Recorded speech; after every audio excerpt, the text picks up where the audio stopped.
रीना एक होनहार ईमानदार स्टूडेंट थी। उसका परिवार बहुत गरीब था, जिसके कारण रीना को स्कूल में सबके सामने शर्मिंदा होना पड़ता था। लेकिन रीना ने मेहनत और लगन से अपने परिवार की गरीबी को दूर कर दिया। रीना 5वीं क्लास की छात्रा थी। वो दौड़ी दौड़ी स्कूल जा रही थी, लेकिन स्कूल पहुंची तो उसकी क्लास शुरू हो चुकी थी। वो जब स्कूल पहुंची तो मैडम ने उसे दरवाजे पे रोक दिया। रुक जाओ रीना, आज तुम फिर लेट आई। ये तुम्हारी रोज की आदत बनती जा रही है। इसकी सजा मिलेगी आज तुझे। लेकिन मैडम, मैंने जानबूझकर लेट नहीं किया।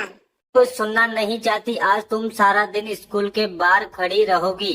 रीना ने मैडम की बात का कोई जवाब नहीं दिया और चुपचाप बाहर खड़ी हो गई। दरअसल रीना के घर से स्कूल की दूरी पूरे 5 किलोमीटर थी। रीना अपने घर से स्कूल तक रोज पैदल आया करती थी, क्योंकि उसके पास से और स्कूल बस का किराया देने के लिए पैसे नहीं थे। रीना के माता पिता बहुत ही गरीब थे। रीना के पिता सब्जी बेचा करते थे। उनका उनसे जो भी कमाई होती थी, उनसे घर किसी तरह चल पाता था। रीना के माता पिता रीना को पढ़ाना चाहते थे, इसलिए उन्होंने रीना का एडमिशन स्कूल में करवा दिया। उस दिन रीना सारा दिन बाहर खड़ी रही, लेकिन उसका सारा ध्यान क्लास में पढ़ा रही मैडम पर था।